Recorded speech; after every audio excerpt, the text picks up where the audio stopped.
In the summer of 1834, along a narrow canal in Scotland, a young engineer named John Scott Russell was watching a boat. It was being drawn along by a pair of horses, and then the boat suddenly stopped. But the water it had been pushing did not stop. It rolled forward, gathering into a single, smooth, rounded heap of water, and it kept on going. Russell did something most of us wouldn't. He climbed onto his horse and gave chase. For 1, perhaps 2 miles, he followed this lonely wave as it rolled down the canal at 8 or 9 miles an hour, roughly 30 feet long, about 1.5 feet high. And here is the part that should stop you. It barely changed at all. It did not spread out. It did not flatten. It simply held its shape. Now, that should feel deeply strange. Toss a stone into a still pond and the ripples spread outward and fade within seconds. Every ordinary wave eventually disperses, its energy thinning out until almost nothing is left. But Russell's wave refused. A single lump of water holding itself together, traveling as though it were a solid, moving thing. Russell called it the wave of translation. Today, we call it a soliton. And the simple question of why it can exist would open a mathematical journey lasting more than a century, one that ties this canal water to quantum particles, to the fiber optic cables most likely carrying this very video, and to one of the first experiments ever run on a digital computer. Back in episode 3, we met the wave equation. Its defining feature was simple. Every wavelength traveled at exactly the same speed. A pulse could move across space and keep its shape perfectly because none of its pieces ever ran ahead of the others. But the heart of the KdV equation is different. Its linear backbone is this. Plug in a single wave and you get a dispersion relation. Omega equals minus k cubed. The speed of each wave depends on its wavelength.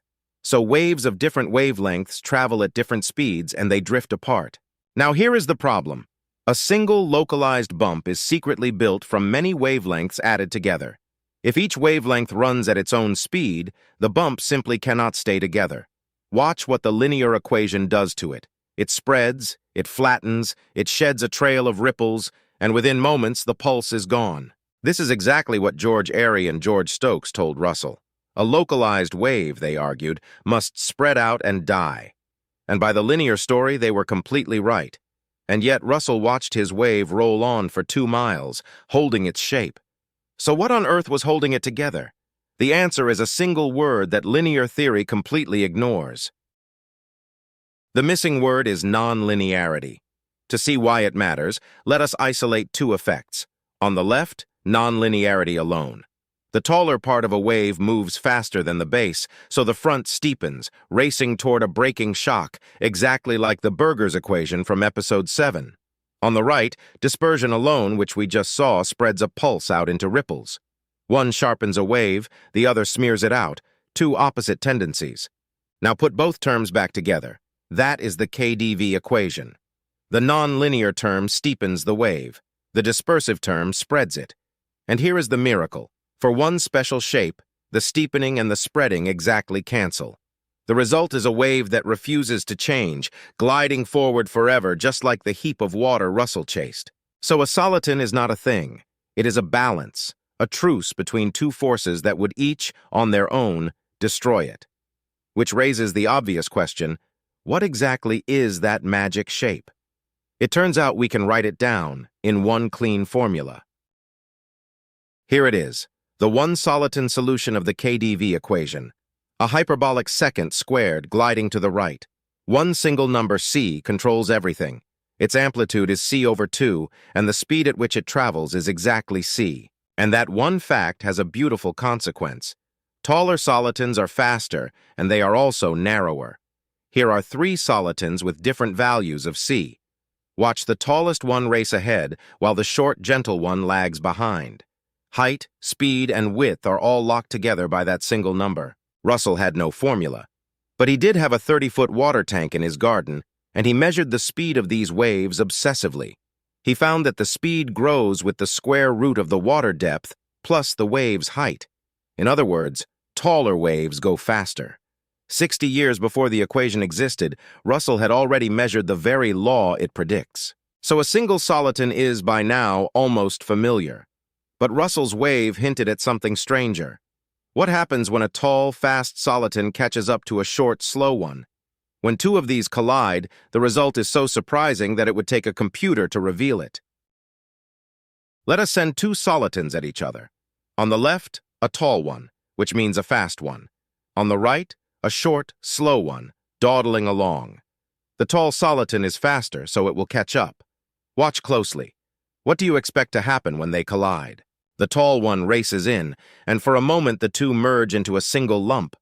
You might guess they would scatter or scramble or merge into one, but instead they pass cleanly through each other. The tall soliton emerges on the right, the short one on the left, both with their exact original shapes and speeds, as if nothing had happened. Almost nothing happened, but not quite nothing. To see the one lasting trace, let us plot their paths through space and time. The dashed lines show where each soliton would have gone if it had never met the other. Now the real paths. Before the collision, they match perfectly. But after, the fast soliton is nudged forward, ahead of its ghost, and the slow one is pushed back. A permanent shift in position. That tiny jump is the only evidence the collision ever occurred. There is one subtlety worth knowing. When the two solitons are close in size, they do not pass through so much as exchange roles. The trailing one swells and the leading one shrinks, and they swap identities without ever quite merging. Either way, the result is the same. Localized waves that collide and survive, behaving like particles. That particle-like quality is exactly why, in 1965, Norman Zabusky and Martin Kruskal gave them a new name, solitons. To understand how solitons were finally tamed, we need one idea from linear math. Suppose you want to evolve a wave forward in time. Solving the equation directly in physical space can be brutally hard, so we take a detour. We Fourier transform into the world of wavelengths, where each mode simply rotates by a phase, evolve them trivially, and transform back. The hard path becomes 3 easy steps. That detour is the whole reason the Fourier transform is so powerful. But KdV is nonlinear. Fourier transforms simply do not work on it. The breakthrough was to attach a quantum mechanical object to the wave, the Schrödinger operator, whose potential is the soliton profile itself. As the wave sloshes and evolves under KdV, this operator changes too, governed by the Lax equation. And here is the magic. The eigenvalues of that operator, its allowed energy levels, never change at all. No matter how violently the wave evolves, those numbers are frozen. Those frozen eigenvalues are the key. They let us build a nonlinear version of the Fourier detour, called the inverse scattering transform. Instead of wavelengths, we record the wave's scattering data, how it would bounce a quantum particle. And in that language, the evolution becomes trivial again. Each piece of scattering data just rotates by a simple phase, exactly like Fourier modes. Then we reconstruct the wave. It is the same magic square, the same hard problem turned into 3 easy steps, but now for a nonlinear equation. And now everything clicks into place. The wave acts like a potential well for a quantum particle. Each discrete energy level it can trap, each bound state, corresponds to exactly one soliton, with the depth of the level setting the soliton's speed. The leftover, continuous part of the spectrum is the dispersive radiation, the ripples that spread and fade. Russell's single, clean heap of water was, in this language, a potential well with exactly one bound state, one eigenvalue, one soliton. That is why it never fell apart. Our story ends where modern soliton theory secretly began. Not in a canal, but inside one of the world's first computers. In the early 1950s at Los Alamos, Enrico Fermi, John Pasta, Stanislaw Ulam, and the programmer Mary Tsingou set up a deceptively simple experiment. A chain of masses, joined by springs that were just slightly nonlinear. They poured all the energy into one mode of vibration and expected it to do what physics demanded, share itself out evenly among every mode, and settle into a featureless hum. But that is not what happened. Here is the energy in that first mode over time.